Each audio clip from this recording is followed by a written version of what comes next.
All right, so we got so many new trailers, so many new different trailers.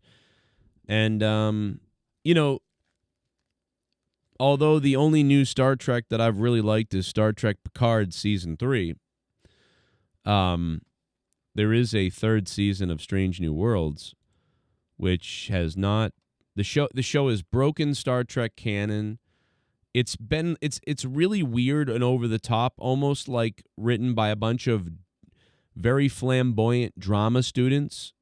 It doesn't feel really like Star Trek that I like. It feels more like flamboyant, silly drama class Star Trek in space. It kind of feels like the original series, the worst of the original series. Like, I don't watch the original series that much because of all the campiness and all that other sort of stuff.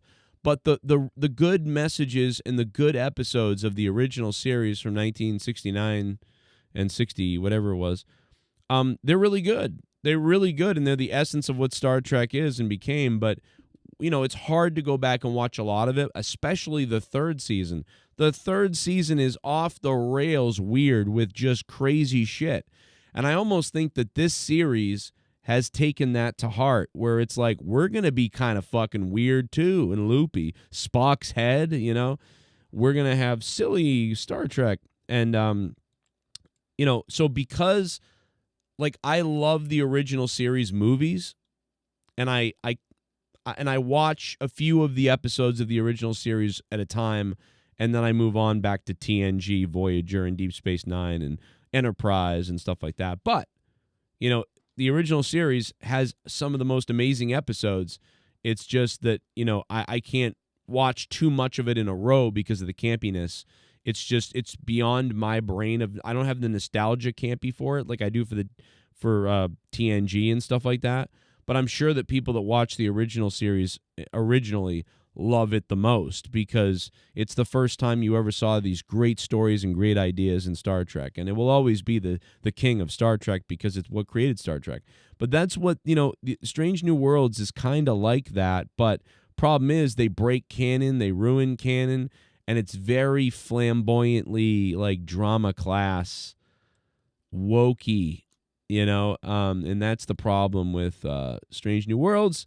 But if I were to give Strange New Worlds Season 1 a rating, I would give Strange New Worlds Season 1 a 6 out of 10. Something like that. 6 out of 10. But I would give the second season of Strange New Worlds probably a 5 out of 10. They took a back step. They make Spock look like an idiot. They treat Spock like an idiot. They break canon. And I'm sure that will happen here. We want to give audiences a reflection of their own world through the lens of fantasy. You know, science fiction. All of that with weekly space adventures? Let's hit it. And by the way, the captain having to constantly say this little, like, let's hit it catchphrase is enraging.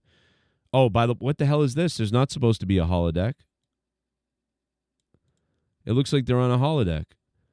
So they're not really, they shouldn't have a holodeck unless this is like a really like new holodeck because they don't, in the next generation, 70 years later, they're like, oh my God, this is amazing, this holodeck thing. Like, this is so crazy. So this is weird if this is, unless I'm missing something, there shouldn't be a holodeck. Our reality has been changed. I see it, I don't believe it. Exciting, isn't it? Good morning. Good morning, bye. I don't want to see Spock banging people. I guess. Oh God, Peyton Oswald, what a piece of shit he is. That's makes me want to throw up right there. Your host is dead. So they're doing a holodeck thing. And one of you murdered him. Oh, so they're doing like Clue on the holodeck. But there shouldn't be a holodeck though. That's the problem. There's not supposed to be a holodeck for 70 years.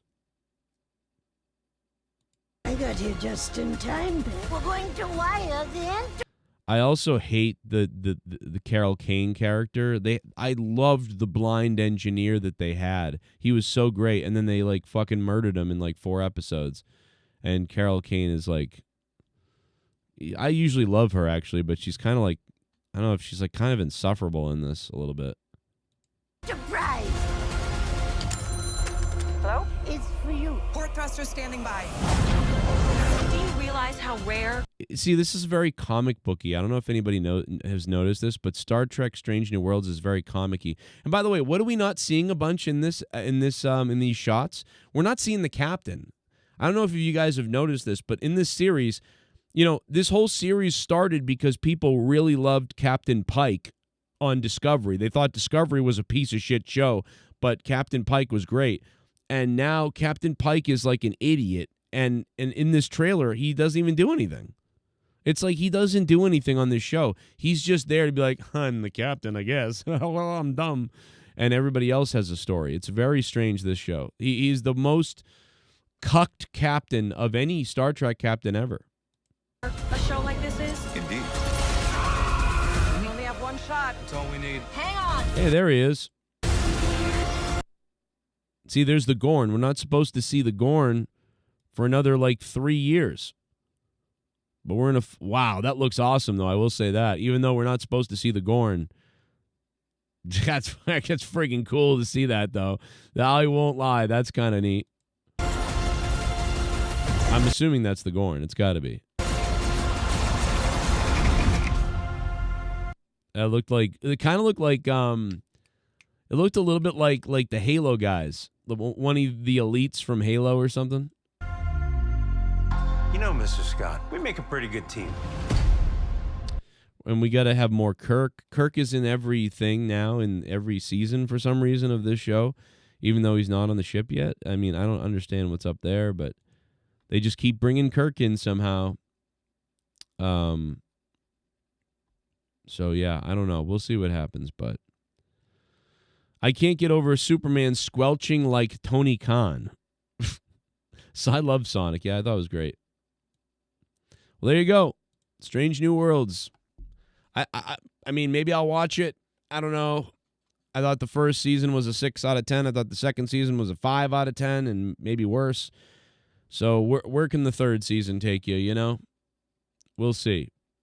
Naked Gun looks interesting. I'll check it out. Superman, we're starting to finally compile some somewhat okay mainstream movies and shows and stuff. Maybe. We'll see. Really, there's been a lot of good movies and things that have been either straight to release or that sort of thing, but I haven't had time to check them out with all my job problems and life problems and stuff like that. But all I can say is, hey man, we need you guys to support the show. If you can, go on patreon.com/Joe Cronin Show and support me there, guys. We're going to need you. If you want to donate tonight, do it quickly. I'll play it tonight. Or off air. I don't care if you do it off air, man. We need help. That's all I can say. And we're getting fucking crushed. My life is getting crushed. But if you want to fund the show, PBS, it's on. Whatever you guys want to do. I'm, what can I say? We'll take it. But either way, we're gonna have some fun this Saturday night. I don't care what kind of bullshit happened, and I'll be off the air on Joe Cronin Show for 7 days, but I will be ready to go Saturday night right here on this channel, and we will go for it. But definitely become a patron so you can get the Patreon alerts that I'm live. Putting that link in there. For $1 a month even. $1 a month, you get all the alerts. $12 a year. I'm going to be putting some content up there you can buy. If you're a patron, you'll just get it anyway. Or you can purchase it separately, whatever. It's going to be on Patreon. We're going to be doing our stuff on Rumble and everywhere else. And that's about it.